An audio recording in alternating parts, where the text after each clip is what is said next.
ladies and gentlemen. I'm Hannah Brown, your host for today. Welcome to Euronews' From Ore to Road, the Minimal Race to Electric Mobility event in association with SCF.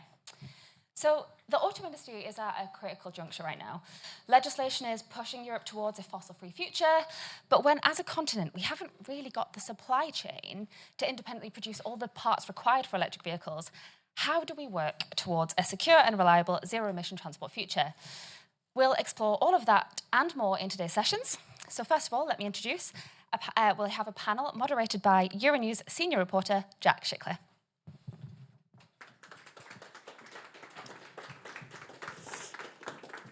Thank you very much, and could I also invite to the stage my fantastic panel, Javier Felipe, who is attending a very short notice as his MEP was caught in a strike in Paris. But we're very, very happy that he's joining us. He is the assistant to Susana Solis Perez, who, as I say, was unable to be here. Please come up, Javier.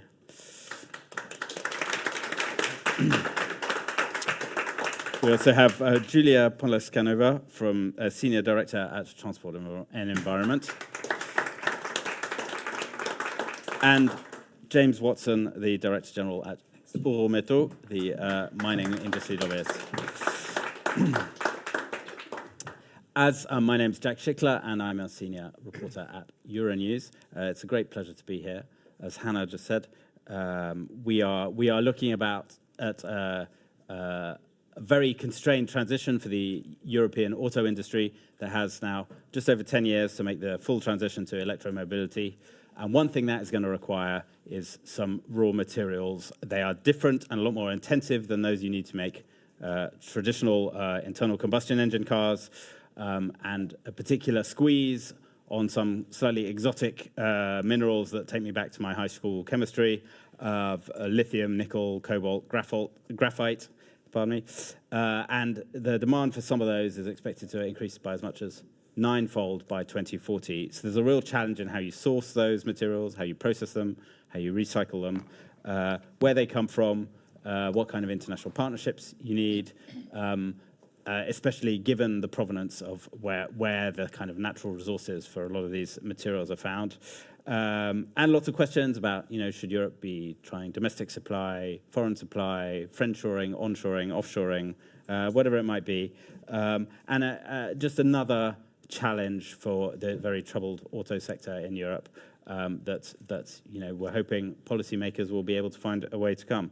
I'm going to turn to you, Javier, first, because you've been working, I know, with Susanna on the Critical Raw Materials Act, which is exactly about this issue of making sure Europe can source these vital fuels it needs for its energy transition.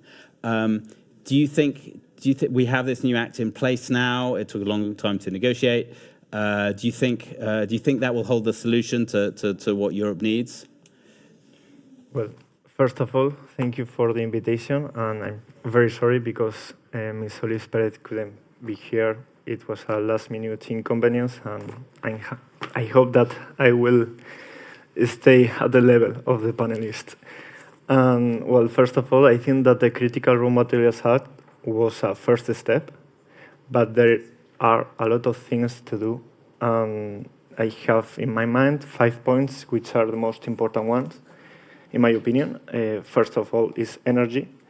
Mining and processing is energy-intensive industries, so we need to ensure affordable energy to these companies in order to be competitive.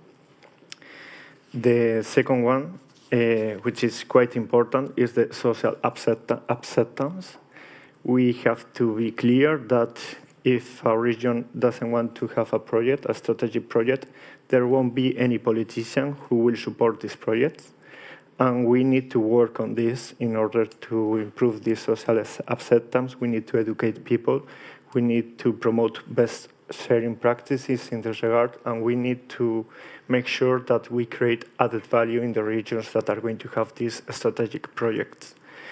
We also need policy coherence. There are a lot of regulations right now in the European Union that are going to request many different things, and it's going to be very difficult for these strategic projects to comply with all these new regulations. And also, it's quite important to develop partnerships. Right now, the European Union is signing several partnerships, but we have to make sure that these critical raw materials are going to come to the European Union. And for that, we need to co-invest in these kind of projects. And the most important one is the financing. We need to support this kind of projects because we are in a global competition, mainly with China. And for that, we are going to need public-private funding.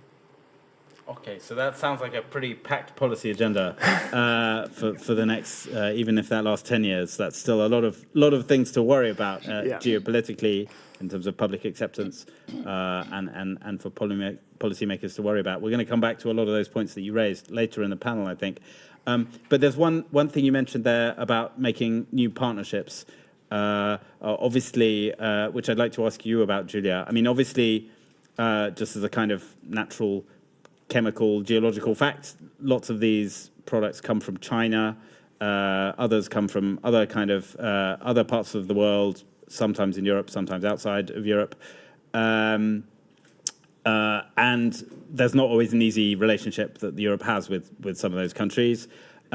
What's the right kind of approach for Europe to kind of secure the products it needs from these sometimes troublesome countries? Yes, thanks, Jack, and thanks for having Tierney at this debate as well. I will answer your question, but maybe before I answer your question, I just wanted to make a really quick myth-busting 30 seconds. So we quite often at all of these events, we always sit and we say, oh, we'll need so many of these minerals. But if you actually look globally today, I don't know who knows what's the biggest amount of volume of mining we do today is for fossil fuels.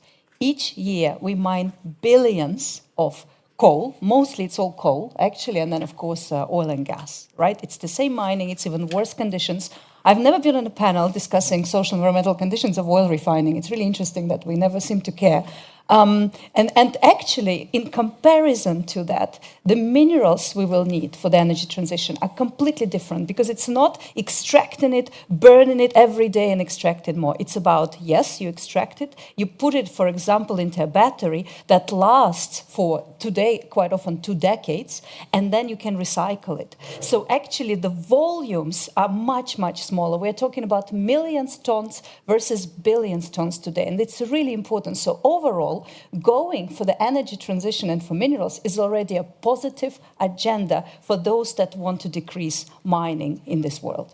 But maybe coming to your question, regardless whether it's less or not, the reality is we have not secured these critical minerals of the future. We today do not command the supply chain for nickel, for lithium, or for cobalt, because we are late to electrification. We are late to EVs. We just woken up. And someone else was actually planning this for 20 years, so no wonder we're behind. And I would argue that it's not so much for the minerals, actually. It's really their processing, the mid-stage, that's really a problem. And we're today discovering in Europe that we can't even scale a recycling industry because it's exactly the same mineral processing, and we can't do that. So we really need big industrial policy there if it's ever to happen. Global partnerships are a big part of the answer when it really comes to raw materials themselves. I think processing as much as possible we should try and do here, but there is a lot of, the materials which are global.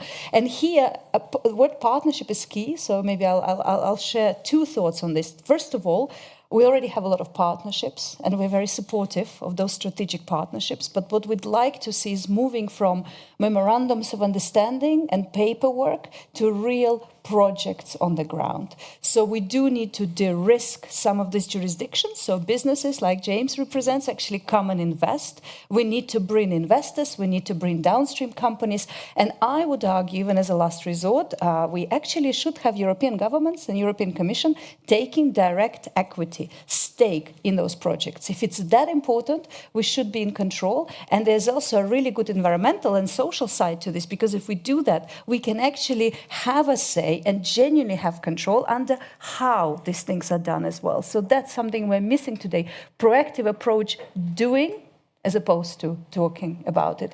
And one final thing to add, these partnerships have to be equal partnerships. They have to bring something to the other side, right? I think Europe here actually has a lot to offer. We do have high standards. We do have some technology. There's a lot of goodwill. But one thing we haven't really fully grasped with is how exactly to do that local value addition. Again, we talk about it, how, for example, if we have a partnership with the Philippines, we don't yet have, but I hope we will, because there's a lot of nickel, and it's not yet in Chinese hands, so there's Philippines. If we do that partnership, how do we really help the country also around their goals of development? Chile has done lots of great work on this, so Chile has very simple definition. They actually say, each ton of lithium you get from us, Western company, you have to add, I think it's $10,000 per ton on top.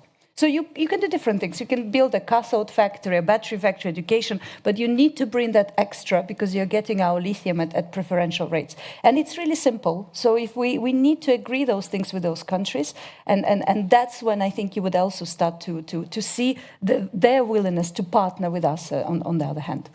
Okay, again, lots of very interesting ideas, which I hope we can come back to later. I'd just like to bring James into the conversation as well with a slightly different theme that, we've just started a new commission, a new set of MEPs and a new set of commissioners in the EU bubble. And what they're all talking about now is a clean industrial deal, which some people say is the new Green Deal. Some people say it's something different. Nobody really knows. Maybe you know.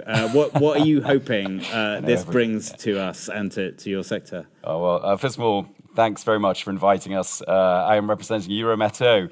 That is the metals industry of Europe, excluding steel. So everything else, everything you need in the automotive industry, cobalt, lithium, nickel, all of these things, we are representing them from the European point of view.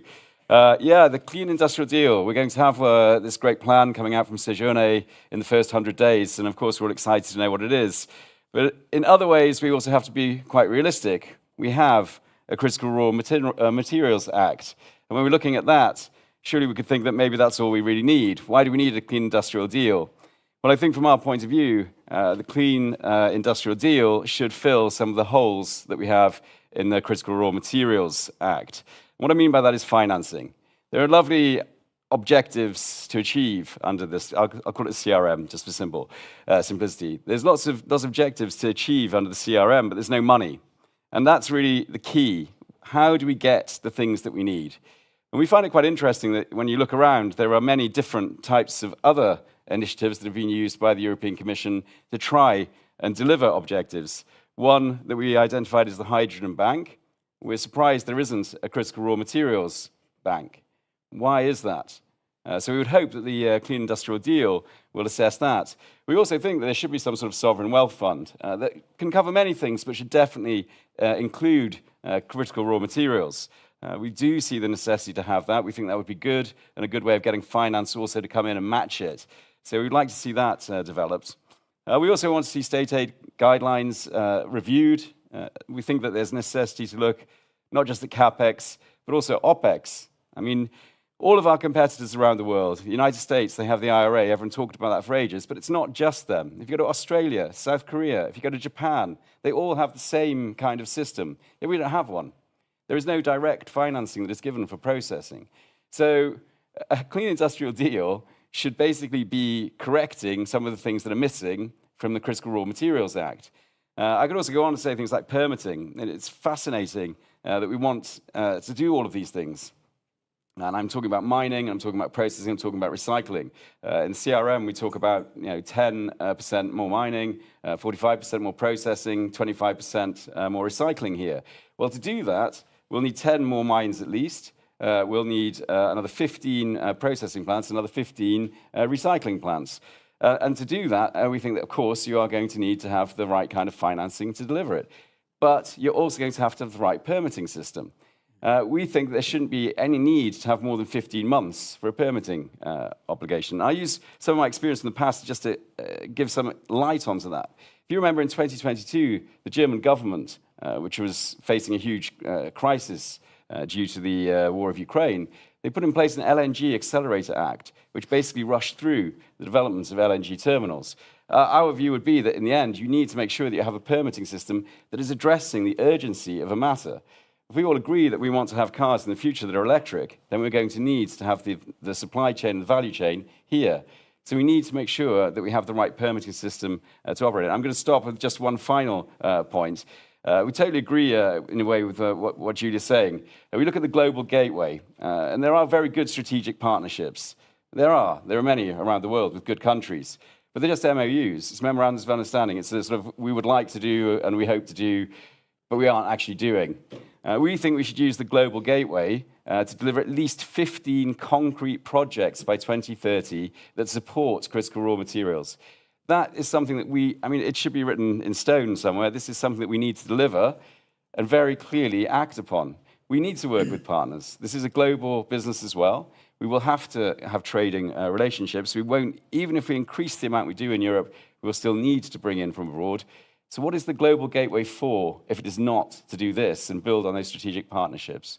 I'm sure we have plenty more time, so I have plenty of other things to say. But I think for an opening spiel of 5 minutes or so, I'd say those three things. And Julia triggered my point because I was going to talk a bit more about trade. But actually, if you look at those strategic partnerships, I would say they underperform. We can do more with the global gateway to get the best out of them for European consumers and European businesses. Okay, thanks. So financing, permitting, using the global gateway, that's again quite an agenda. And yes. As you mentioned, we've talked sort of a bit and slightly in disguise about one of the main partners here, China. You've talked about it as a competitor. You mentioned the global gateway, which is kind of the EU's answer to the Belt and Road that comes from China. But it is also realistically the source of a lot of these materials currently, and the supplier that we're trying to move away from in a lot of these places. Relations with China are becoming a bit more tense. Certainly, US-China relations are about to become a bit more tense. The EU has started imposing tariffs on electric vehicles from China. You can start to see tensions fraying, especially with the geopolitics of their alliance with Russia and in their stance on the Ukraine war. This is quite a tricky relationship to manage, and yet quite an important one, particularly in this kind of green transition. Should we seek to abandon China, or what's the best way to kind of manage the EU's continuing relationship with China? Go. Can I go first? It's a debate that's going on now. Every day we're talking about it. I like that. I will just maybe bring two things. So the first one, and I think we are just we're missing the point a little bit about that. We always think, we're little Europe. Oh my God, there might be retaliation, and it's not true. If you look at China, things are very tough in China. Companies are going bust. It's not walk in the park. The American market is closed for them. Europe is a big opportunity for China as well. So we have a lot more leverage than we think, and we should be a lot more courageous. So my first point is, for me, what's really important is to have a really strong framework for technology transfer, IP, skills, etc. Joint ventures, licensing, do as they did with automotive, now do with semiconductors. Require these companies to really help us actually scale here in Europe and bring those expertise. So this is number one. But number two, another thing that I really see, and I specifically see it on materials. So there's just a lot of really good, cheap products that are coming from China. Massive overcapacity. Batteries is one, steel is another. We can talk about all of them. And for global companies, and we're here, in ASEA's lovely, beautiful space, global car makers, for them, they would just source whatever is cheapest. And this is what we really see, that right now there is not enough incentive in Europe for them to really bother, because it's not going to be easy in cases like batteries, to really go through the trouble of committing to local manufacturing. So I believe that to do this, we should simply require this. We should look again at local content requirements, make conditions to funding that it needs to materials and components need to be sourced locally, and then we'll start attracting the downstream interest in supporting that sector in Europe, on top of learning from the Chinese. James, I saw you furiously shaking your head while I was putting my point across. Do you agree with me? Do you agree with what Julia's just told us? Smart in the way that we deal with trade. There are some metals that are very much largely based in China, and so we were going to have to do business with them. If we don't, we would simply be forced to drive up the price by only going to the one or two other countries that produce them. I can talk about antimony directly and say that China introduced export controls in September. Price goes up. There's only a couple of other countries, Turkey, Tajikistan, that you can go to. And that's not really in our interests. And so we also, when we're thinking about cars, we have to be careful in how we actually manage our relationship with China. I think we need to be scared of them. I'd agree with Julia on this. It's not that their economy is really bounding along like it used to. It's very much going through a sort of tough time. Well, in Europe, we also need to be tough. I mean, our economy is also facing difficult times. So we have to have that smart trade policy. We definitely don't want lots of processed materials dumped here. We certainly don't see that as a good outcome for trade because that will cost the jobs, the companies that I represent, and of course that has a big impact on communities and so on and so forth. We want to avoid that.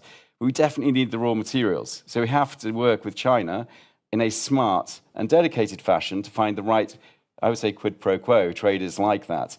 I will certainly not be seeking to create huge tariff barriers against Chinese materials that we may well need in our own manufacturing processes here in Europe. So nuance is the key. I always call it smart. In EuroMeto, we traditionally say that we like free trade, but it is actually a very nuanced approach to free trade, so I would rather call it smart. We need to know what we need to protect, and we need to know what we need to support, and we need to know what we need to get access to. And I think that once we have that, we should be able to make a much better use of trade. I think when we look at trade defense instruments, for example, though, we are a little bit concerned that you aren't able to use those instruments as quickly as you ought to do. I think it's very obvious. If we are saying that there is an issue, it's clear that there is an issue, so there should be ability to bring in temporary measures relatively quickly. These things are going to take some time, and damage can already occur. So we'd also like to see a slight review of the trade defense instruments. This may fit into this context of the China point you make that you see, but I'm not saying anything specifically on China on that, but it does relate to, indeed, our trade defense mechanisms.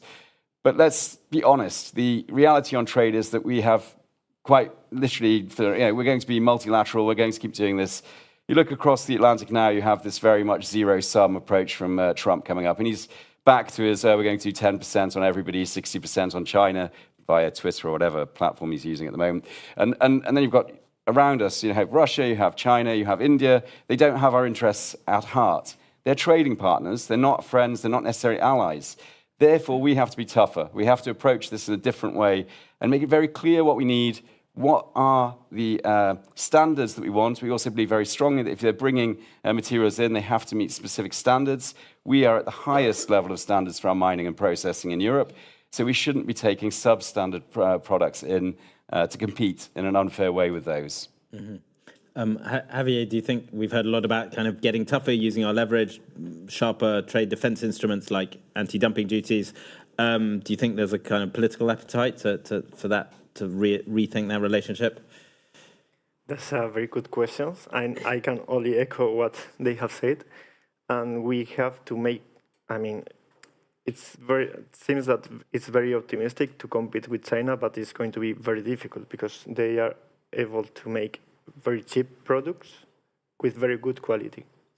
They are also holding the technology, and they don't mind to coerce Europe and to ban the export of this kind of technologies. And also, it's more expensive to produce in Europe, as you have said. But we have seen that in the European Parliament in the last month, we have had a debate on the steel, because the steel is facing a similar situation, let's say, as critical raw materials, where we have our supply from China, and we are asking to improve our trade defense instruments and to update them, and also the safeguards. So I think that right now the political situation could go in that direction. Yeah. Okay, but of course we need to keep the diplomacy and all that kind of things that they have said. Sure. You talked a bit, Julia, and this is sort of picking up another theme of our panel about the social and environmental costs of mining, and you said actually, these kind of not newer materials, but materials that are needed for newer kinds of energy sources are actually sort of more socially, environmentally friendly. I wondered if the rest of the panel wanted to respond to that. What are the kind of social, ethical, environmental factors we have to think about when sourcing, producing, recycling these materials? James? Well, I think that in Europe, honestly, we have some of the strongest legislation in the world. I mean, on the chemical side, dealing with risk management, hazards and safety, we have things like REACH. REACH will be revised in 2025, as we understand it from the European Commission. And indeed, that's okay. We're certainly not against a revision of it, but it shouldn't become overburdensome in terms of the business that we need to do. We're already producing, I would say, at a standard that the rest of the world can only dream of. I think that we would probably want to see more regulatory coherence and certain substances, say like lithium, which are assessed to be a very high risk because of tests that were done on patients who were taking very high doses of lithium due to specific reasons. That should not be the basis for the whole assessment of lithium and its use of lithium within our value chain. And those are the sort of things that we need to address. And when we go back to the first question you gave me about the Clean Industrial Deal, we should also have this in sort of Clean Economy Act. Let's make sure that what we have is not made more and more complicated, increasing the burden, driving higher and higher standards, which make it impossible to battery manufacture here because we have issues around things like lithium, which aren't actually properly reflective of the way that this is operated within our system. And I'm talking about making batteries in Europe. So in this regard, I think that I would find it very difficult to say that we are not achieving very high standards. We have very strong standards for labour. We have very good relationships with the unions. We work together with the unions. Most of the labour force is unionised. We have very, very high health and safety standards in our factories and our manufacturing plants. And of course, we are also working very hard to recycle more and operating recycling processes, which can't necessarily be said the same about all countries around the world. Now, we could say that, Europe is great at exporting regulation, and that was one of the things they always said, that, this is one of the great things about Europe, we're great at giving people regulations. But in this new competitive world, I don't see the rest of the world jumping around to do things like CS, Triple D, and due diligence, and that sort of thing, which, of course, we will engage, and we will deliver. That is a legal requirement. But we would like to see a sort of simplification. This idea of this sort of omnibus regulation is probably not, or package, omnibus package, isn't it? That's what they're calling it, omnibus package, is probably not a bad idea. So yes to good standards, yes indeed, but not over-regulation, and certainly let's look at simplification and dealing with sometimes where we have conflict in regulation between one specific set of application and another application using the same databases to apply a law to it, which doesn't really make sense and doesn't reflect what we're actually really doing. So this omnibus idea is that the EU might now review all its different laws that are about supply chain due diligence, and I mean, Julia, we've talked a little bit about that area of law. It's obviously quite new and quite ambitious. Is that a good way to? Is that a good way to control our imports, or is it just going to kind of make it harder to source materials? Yes, let me come in on environmental and social side. So just to clarify, so I said there will be less mining. I didn't say that it's automatically better. I mean, every mining comes with social and environmental risks.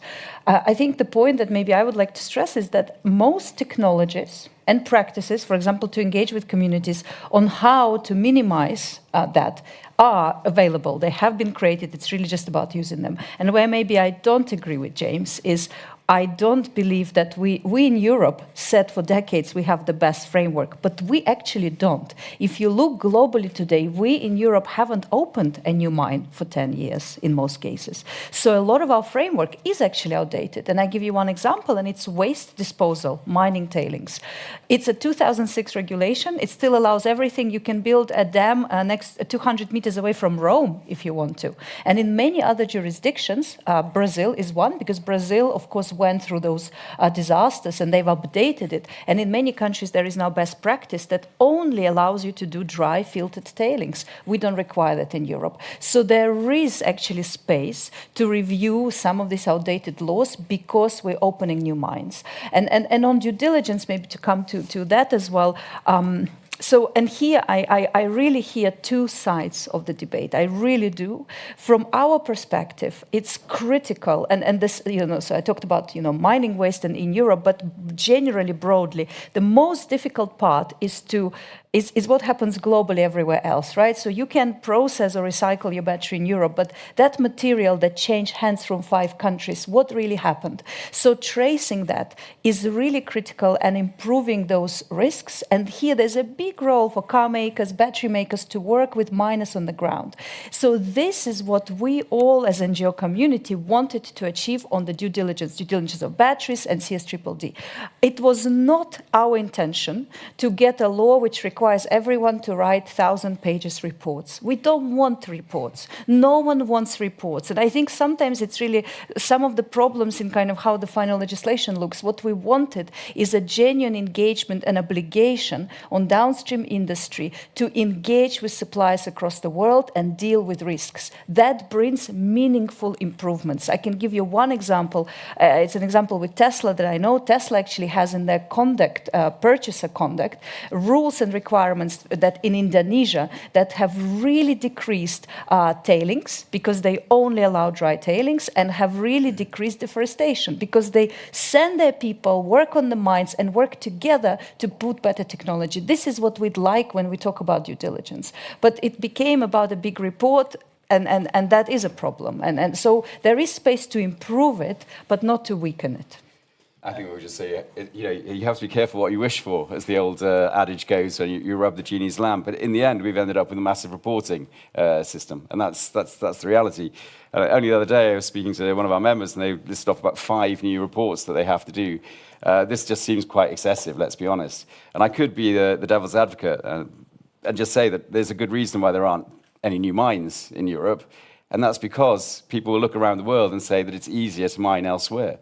We already have a very heavily regulated sector. So why go here when you can go somewhere which is less regulated? And that's something we also have to be honest about. So I understand, and I completely agree that we need to have good standards in Europe, but I don't think we should be in a situation where we just keep adding to standards. We need to be able to have a competitive level of standards where we maintain those good standards that we have. We don't want to weaken them. This is not the position of Eurometaux at all. But we would question whether or not you need to keep adding new standards and making things more difficult, especially on products like lithium, where we certainly would like to mine them again here in Europe. And we think that we would do them at the best standards in the world. It is surely in the interest also of the NGOs who also care about the environment that we do the mining that we can here, where it really will be very well assessed, where it will be very transparent and very open for people to see how things are done.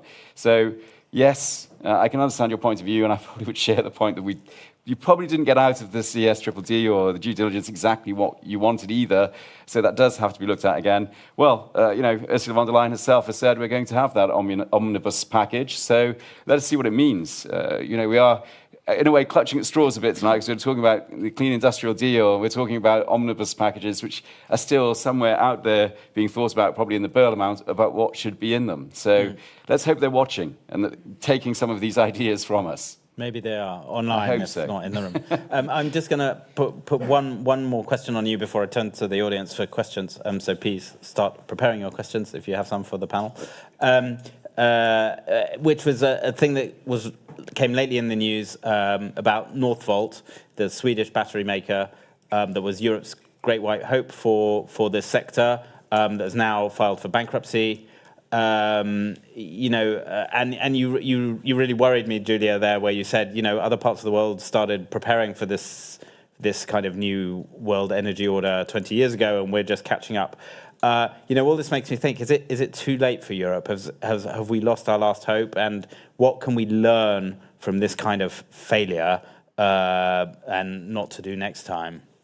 Can I jump in on this? I think one of the problems in Europe is your question, that something happened and we're like, right, we failed, that's it, business, game over. It's this kind of, very self-depreciating kind of attitude. Failure is part of doing business. It's part of innovation. The one thing Northvolt shows is that it will take a long time, right? You need patience, you need stamina. I don't know what will happen to Northvolt or to other European companies. What I know is that you can fail in one product batch, learn from it, and do another one well. And there's plenty of stories in recent history. One thing that we're really missing, and I hope we've learned in Europe, is that we're really lacking any industrial leadership to support these companies. It's so difficult for companies like Northvolt to scale, and at the same time, it's difficult because we're doing the first time. It's a complex chemical thing, etc., etc. It's internal.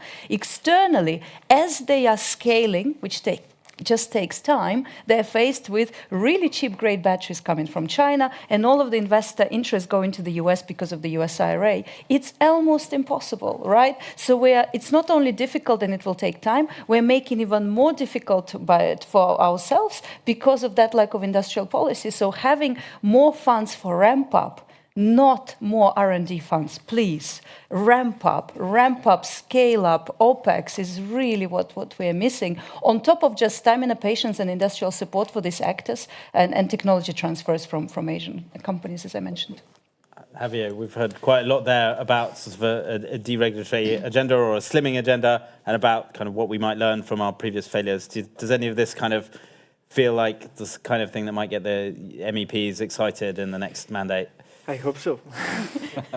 No, but I totally agree that we need agency or whatever at European level that can support this kind of projects, not only in the CapEx, also in the OpEx. But there are other instruments that you have been mentioning during the debate in order to ensure the OpEx, as for example, to create a European demand for this kind of technologies. But we have to make it clear that, I mean, there is going to be a premium, and we need to pay the premium. And I want to give here an example, which is not batteries, but is related with the electric vehicles. Is the engine of the electric vehicles, and it's made with rare earths in order to make the permanent magnets. Right now, Europe is dependent on 100% of, well, 85% in light and 100% in heavy rare earths. And this is something that we have to learn from other countries, for example, Japan, who has been implementing a JOCMEC model in order to decrease these dependencies. They have been using this model in the last 10 years, and they have been supporting this kind of projects. For example, the only non-Chinese company who is right now extracting rare earths is Linus, and is from Australia, and is supported by Japan. And thanks to these kind of policies, they have decreased the dependencies from a 100%, as we are right now, to a 58%. But for that, we have to make it clear that we need to have an agency at European level that can support this transition. Because if not, it's going to be difficult to compete against China and these big players.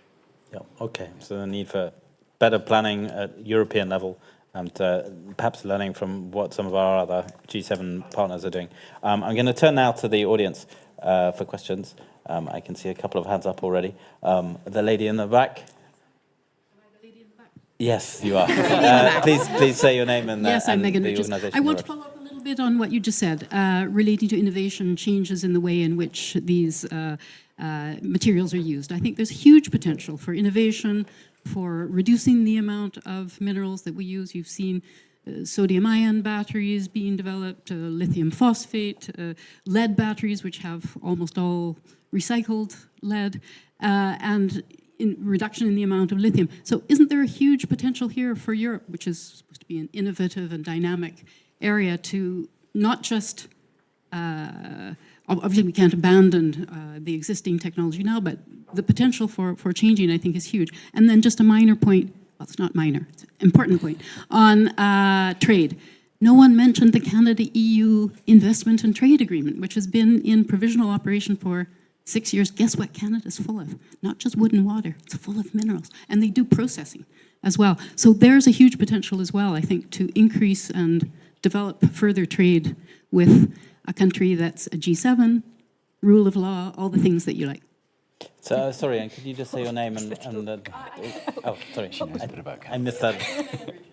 Thank you, Megan. Yeah, who wants to address those? Why has no one mentioned Canada yet? No, I want to. Can I pick up on the first question, just briefly? So, absolutely agree with you. You know, we've looked into sodium ion. You know, can really reduce minerals use. Fully agree in some of this light resource, light, cheaper chemistries.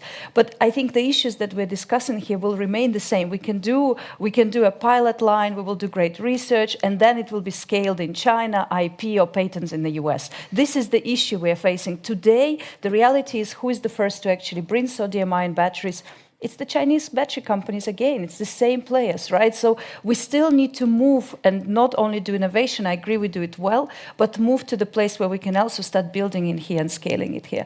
One thing I would just want to add, because I do represent TNE and I can't have a panel with greatly supported by us not saying this, one best thing that we can do to reduce our demand in minerals by a quarter by 2050 is to move away from an SUV to a normal mid-sized vehicle. The best thing, no one needs any investments or any innovation. We just all go back to that Volkswagen Golf. I'm not putting everyone on a bike, it's not that, but let's just, if we all do more of a Renault Zoe or Volkswagen Golf, we will need 25% less cumulatively lithium, nickel, cobalt by 2050. It's humongous amounts of mines we don't need to build.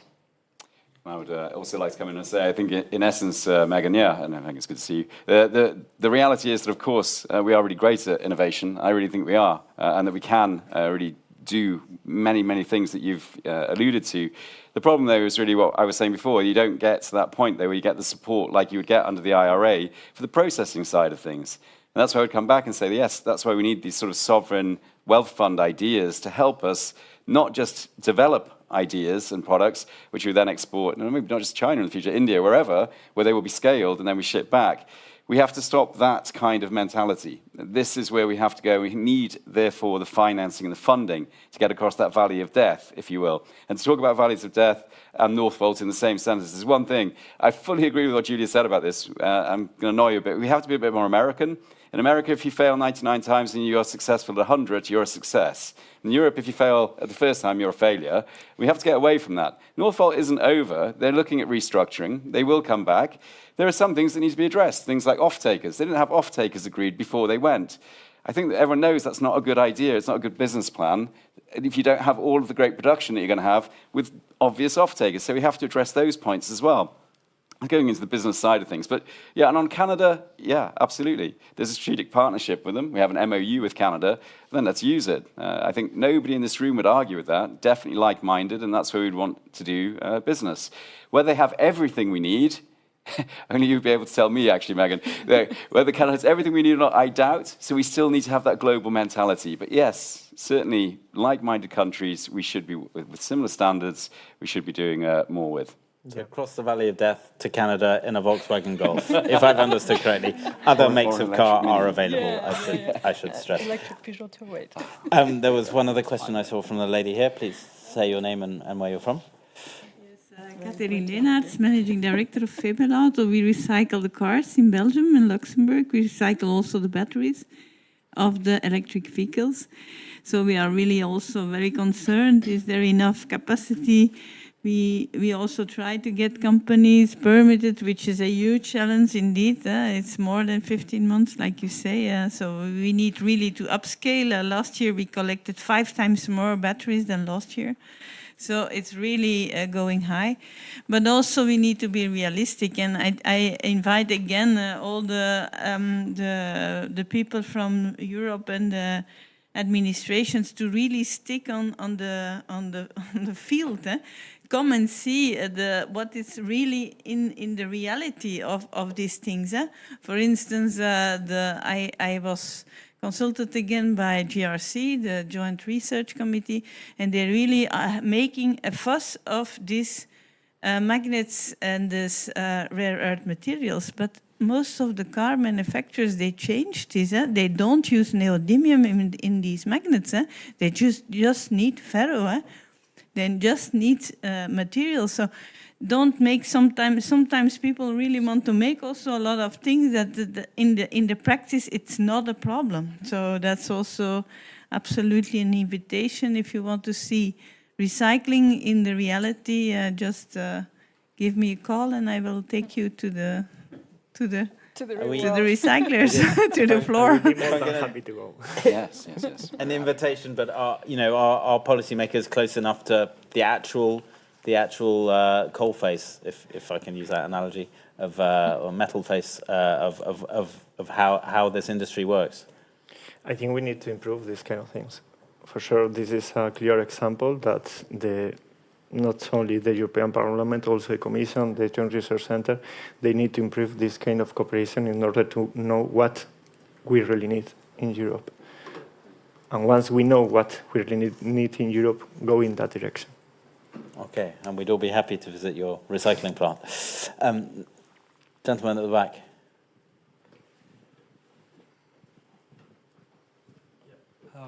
Hello, I'm Andrea Rimasi. I work for SQM. SQM is a lithium company. And I would like to bring perspective from a company who actually has the core of its operations in Chile. So it's where the partnership with the EU, one of the partnerships is done. And it's important also to look at what's already there, especially when it comes to the standards related to the responsible mining. Different standards are already operational. Some of them are even mentioned in the battery regulation. One of them is IRMA, the Initiative for Responsible Mining Assurance, which already provides a pretty solid framework on what responsible mining could be. So yeah, I would like to ask the panel what's the perspective on these standards. And yeah, that's it. Thanks a lot for the debate. Okay, so to what extent are standards important in this field? No, absolutely. So first of all, we also a member of IRMA, Initiative for Responsible Mining Assurance. In our view, bluntly put, it's the best standard today globally. There's just no any other which is as good. For me, when it comes to standards, so globally, there will always be countries that, unlike Europe, can't regulate it all. So that's where global standards come in to really ensure that we're all kind of raising up, regardless of the governance model we have in our countries. What is most important is that standards have a buy-in from rights holders. So that means local communities, workers, indigenous people, and of course NGOs, right? This is the most important. No matter how perfect your standard is, if you just have a few companies around the table and they're happy, it simply will not have any life in the real world. And this is where IRMA comes in. It's the only standard that has been created in the same equal manner by, workers, companies, even different companies, indigenous people. They all sat around the table until they dropped dead, basically, and they agreed the standard, and that's why it's so amazing. Yes, it takes time to audit with that standard, but quality takes time. The only thing I would suggest, if there's any companies, purchases, downstream companies in this room, join IRMA. It's just really globally the best thing there is, and there's nothing second to it. Kind of a ringing endorsement there. You've done the sales pitch for it. I'm going to add anything to it. I think we've time for just one more question, if anyone has one. Gentleman in the middle there. I'm Michele Grigoletto from Logos Public Affairs. I recently saw a news about China retaliating on recent trade wars announcement from Trump by banning a number of critical raw materials, such as germanium and others that unfortunately I'm not able to pronounce or to remember. Do you see this as a potential threat for Europe, meaning China also imposing these sort of trade restrictions to the export of these critical raw materials towards Europe? Could we get caught in the crossfire of the Trump-China relations? Yeah, and there are two sides to that, because that's certainly one thing. There could just be this escalation in trade war and tariffs start coming. The other is if Donald Trump is successful in terms of blocking Chinese goods as he wants to, there may well be that trade diversion effect, and that you may actually run a higher risk of dumping taking place in Europe, because if they can't sell in America, then they will look to the other big markets. So, and I'm thinking more on process than on the raw materials that you're referring to. But this is a natural consequence, I think, of that kind of policy by Twitter. You go out and you start saying we're going to do this and we're going to do that. Of course, the Chinese aren't going to just sit there and take it. It's not their nature. So, of course, they will respond to the Americans. In Europe, as I said, we need to be smart, therefore. We need to work with the Chinese. But but at the same time, avoid that kind of trade diversion impact that we might be at risk from. So we need to maintain openness, but at the same time, nuanced and smart, so that we are not losing our strategically important industries. I think nobody really talks about strategic autonomy at the moment. That was one of the big things from Draghi's report. If you don't have the factories and the abilities to make these products yourself, you're just creating another dependency on an autocratic country, which is never a good thing to do. And we can all know what happened in 2022. This is not the sustainable way to be for the future. So yes, what happens in the trade war could be quite significant in terms of what happens in relation to our materials. So some lessons from the gas crisis that arose from the Ukrainian invasion. Rather directly. Other reflections on that sort of worsening global trade relations? Well, I agree with the last point of James. For me, it's a difficult situation, and globally it's difficult. But for Europe, for me, the one no regrets answer is indeed to build its own resilience. We have some materials here. We can build processing here. You know, we can build battery factories, and we just need to really go all in on that. Because yes, today batteries might be cheap and abundant, and tomorrow the taps are closed, right? We didn't even have masks during COVID times. This is how bad our manufacturing is. You need to have factories that are able to do things. It's really today, in the current environment, it's about our basic security. Yeah. I see our time is ticking down, so I'm going to put you all on the spot before we finish and just ask if Europe, the EU, could do one thing to improve our success in this field. What do you think it would be? I'm going to start with you, Javier. Don't hesitate anymore and start the action. Very good. Well, I think I know what James might say. So not to repeat James, I will say introduce strong Buy Europe requirements for materials and components. Well, I'm going to say, of course, that we want a strong implementation of the Critical Raw Materials Act, which means financing. And I knew that that's what Julia knew I was going to say. So, of course, that is really the missing part of this great jigsaw. If we have that piece, we have the opportunity to go forward and deliver the strategic, autonomous future that we need. Okay, thank you. James, Julia, Javier, thank you so much. This has been an excellent panel, an introduction to a topic that taught me more than I thought I ever could know. Thank you very much for watching online and here in the room with us, and for asking all those excellent questions. And back to you, Hannah. Thank you very much, Jack. Please give Jack and all the panelists another round of applause. Fascinating stuff indeed. Now, to follow on from that discussion, we're going to take a closer look at the lithium paradox facing Europe. So please welcome to the stage our next guest, Peter Tom Jones, Director of the Institute for Sustainable Metals and Minerals at KU Leuven. Welcome. Thank you.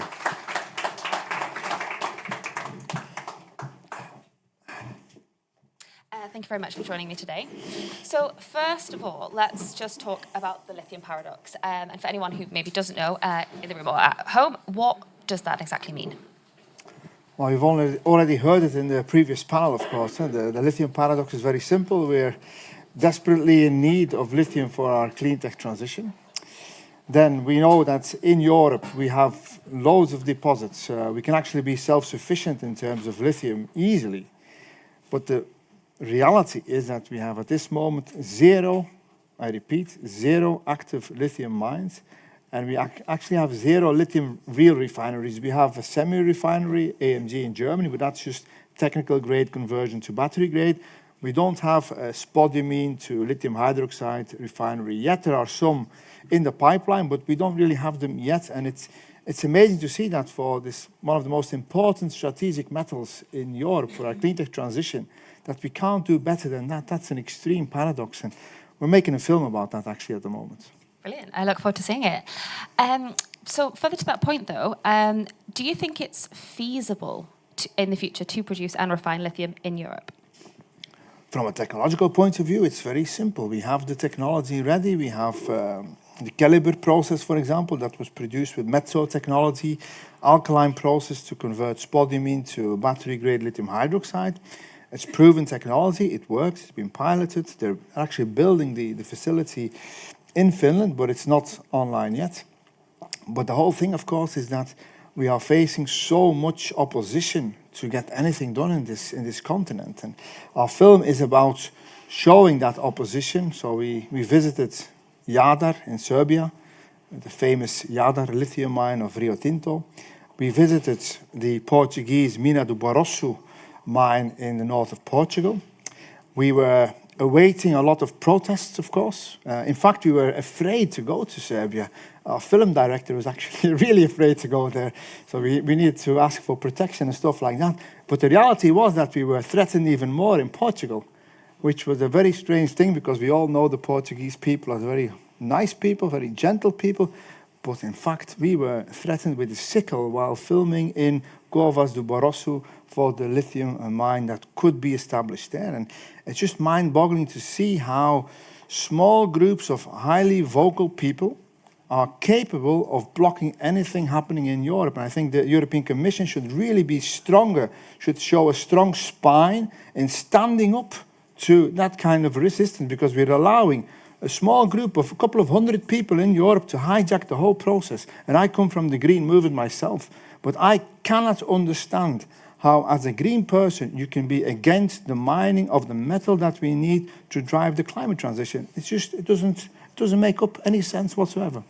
I know Julia touched upon it in the last panel as well, you know, that we are always talking about the effects of mining critical minerals, and we don't really talk about as much the effects of mining fossil fuels.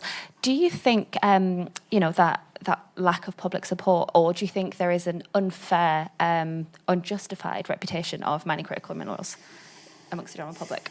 Yeah, of course, it's about a narrative that has been created in Serbia. We really show that in our film, Not in My Country, which will be coming out soon. So there, the narrative is being created by pro-Russian interests who have all interest in blocking this mine from opening, because this would be the biggest foreign direct investment ever in Serbia. It would bring Serbia closer to the European Union. So they're hell-bent on blocking that project. So what has happened there is that in 2020, they started creating this fake narrative that the Rio Tinto lithium mine is going to destroy all agriculture in the country. It's going to pollute water for 85 million people. It's not actually a lithium mine. They claim it's a uranium mine. They're going to use the tunnels for storing radioactive waste from France once it's finished. So they've been creating this fake narrative to scare the people. And it's really manufacturing fear, like in the past the oil industry did to block climate change movements. So they were creating the merchants of doubt strategy. Here we see the merchants of fear strategy, and it's all coming out from one media group that dominates 2 newspapers and 2 TV stations. And they've been very successful in creating a fake narrative that is actually a pro-Russian narrative, which is all about stopping that lithium project from happening. But the strange thing is to see that also pro-European, pro-environment people in Serbia now start believing that narrative. So they really think that Rio Tinto is out there to develop a uranium mine instead of a lithium mine, to poison the water, to block agriculture, and to create a huge sacrifice zone for the European Union. That's the narrative that has been created, repeated, and people believe it. Fascinating, okay.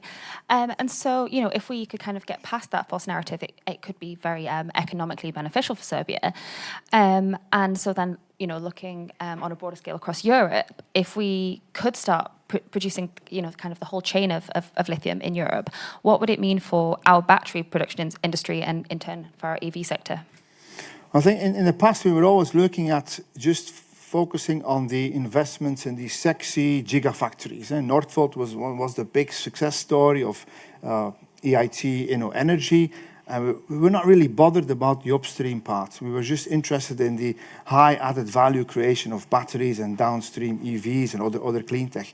Then we started realizing, look, we can't be dependent on the raw materials, because if we don't have the raw materials for inputs into these gigafactories, then yeah, it doesn't make any sense to have gigafactories. But now it's actually the other way around. Now, if we would be producing this upstream lithium industry, mining and refining to battery-grade lithium carbonates, battery-grade lithium hydroxide, but if we don't have European gigafactories here, or CAM factories, cathode active material factories, then we have our nicely refined lithium materials, but we can't produce the batteries. It just shows my story of the previous film, that we need to have this made in Europe, from mine to electric vehicle, vertical integration. We need to think in terms of the whole supply chain. And if we omits one of those key parts in the supply chain, we're doomed. So we need to have all the different parts. It's upstream, midstream, and downstream. If you take something out, we're dead. And that's what the Chinese realize very well. They've been able to create that. And that is long-term planning. It's consistency, concerted action, learning from mistakes, indeed, learning from failure, keep on going, and even allowing certain parts in the supply chain to be losing a lot of money. As long as the whole supply chain was working, they allowed that to happen. And that's, of course, our problem in Europe. We are in silos. We think in silos. We have separate companies. We have separate units in that supply chain. Every single unit needs to be successful. If a unit is not successful, it goes bankrupt and it's taken out. So we are competing against the whole supply chain. And that's a real juggernaut. So it's really strange to see then that if you look at the Critical Raw Materials Act, if I may give some criticism here, we've already spoken about it, but in itself it's a good thing. A lot of things to improve upon it, but the whole thing was to accelerate the permitting procedures. And so the idea is that we define a strategic project, overriding public interests for a mining project, 27 months for the permitting to start the mine actually. But now we're not even capable in deciding which strategic projects we're going to announce. I mean, that is really sad. If we are not capable even to analyze the incoming proposals and to make a decision on which strategic projects that we're going to support, then the whole idea about winning time by having faster permitting is already lost because we're slowing down the decision process. And for me, that's in a nutshell the European predicament, that we are so slow. We are the opposite of an agile system. We have everybody talking about everything. And in the end, nothing changes. And we have these events every year around this period. And I feel I'm repeating myself because I think I said exactly the same last year. So the question is, what is going to change? When are we actually going to start doing things in reality? Because the clock is ticking. It's 5 years and we're in 2030. And we're supposed to have at least 10 new mines, at least 10 new refineries, at least 10 recycling plants. Also in terms of recycling plants, look at the reality. I visited Umicore last week. We were the first crew ever to be able to film the battery smelter process in Hoboken. So we were allowed in with a drone. We filmed the actual tapping of the nickel, copper, cobalt alloy, the fuming of the lithium to produce the technical grade lithium carbonate. But the problem with Umicore is not that they don't have the technology. They have the best technology in the world, the cleanest technology, the safest technology, safe by design. The problem with Umicore is there is no bloody feed. There is no feed to put into the factory because we're actually exporting the feed to Asia. So the black mass that we are generating in Europe is being sold to Korea. The battery scrap, and we have a lot of battery scrap because our manufacturing process is not so good yet in this continent. So a lot of that battery scrap is going to China. So it's actually worse than we thought. So it's not only that we're not recycling what we have, it's we're exporting it before we can even recycle it. And then the environmentalists tell me we should focus more on recycling. But it's not a matter of technology. It's a matter of getting the feed and making the legal system so and so that you don't allow the black mass from being exported across our borders. But that's insane what we are doing. Yeah, and going back to what you said about the kind of frustration about the speed here in Brussels, I'm sure you're not. I mean, in fact, I know you're not alone in that frustration. And you mentioned that the Critical Raw Minerals Act. That, and along with in the last panel, we talked about the Clean Industrial Deal. And obviously, things are progressing slowly and there's frustration. But if we don't manage to speed up and we don't manage to get these things right, what will be the consequences for Europe? Well, I think we're really in the extra time of the football match. If you use football analogies, which I like as a football supporter of Liverpool Football Club. So we're in extra time and we're losing. And we have to equalize very quickly or we're out and it's over.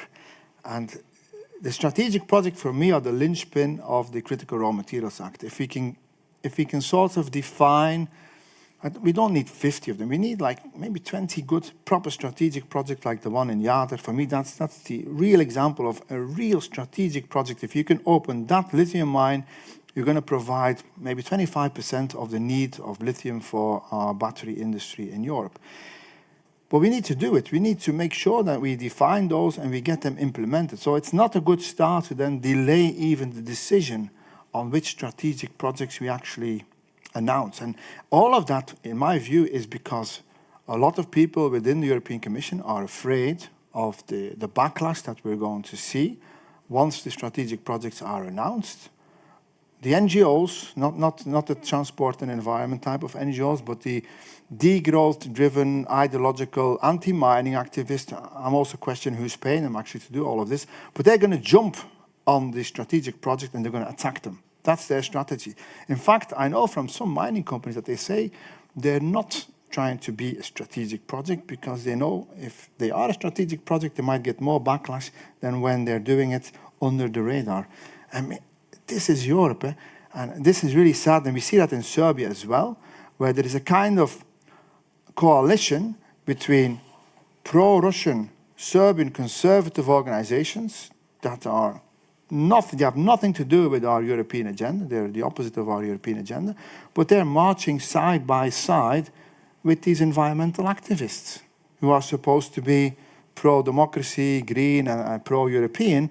So there is a de facto alliance between very, very strange bedfellows. And the question is, are we going to allow that as Europe? I think we really, as I said before, we really have to have more spine and really stand up and not allow a small group of people to hijack the whole process. Yeah, absolutely. We are running very short on time, but I think we might have perhaps time for one quick question from the audience, if anyone has one.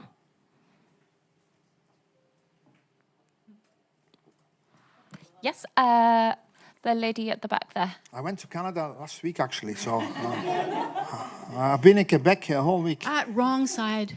Wrong side, you have to go to the other side. Je parle français. No, I'm teasing. Yeah, I'm Megan Richards. I just wanted to ask a question which raises a little bit what you said. I'm going to call it NIMBYism, not in my backyard. You know, people don't seem to mind having a coal mine next door, which coal, as you know, kills millions of people every year. But they don't want to have carbon capture using those depleted mines. They don't want to have a new mine built. This is a real problem in Europe. And so how are we going to ensure that let's say the average citizen or citizens in general accept these things and recognize how important it is for competitiveness given the very high environmental standards in Europe?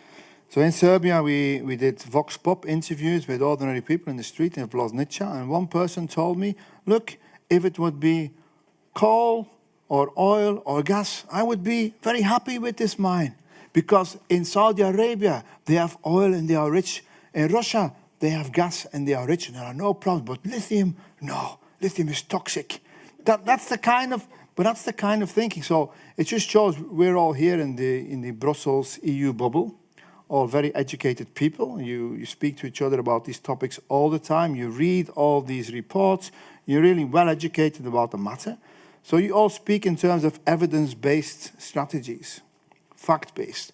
Rio Tinto is also asking that in Serbia. Can we please have a fact-based discussion? But you can't fight feelings with more facts. It doesn't work like that. So the mining industry, especially in Europe, suffers from a huge level of distrust. They are guilty until proven innocent. And the whole strategy of the opponents is to manufacture fear, to try to have an emotional debate. That's how Trump won the elections. That's how they're blocking the mining projects as well in Europe. And yeah, we really need to come out and think differently, communicate differently. That's why I spend, people at KU Leuven often ask me, why are you making documentaries all the time? Shouldn't you be writing scientific papers or publications or projects, which is actually my main job to do. But I've come to realize that it's not about the technology. The technology is there.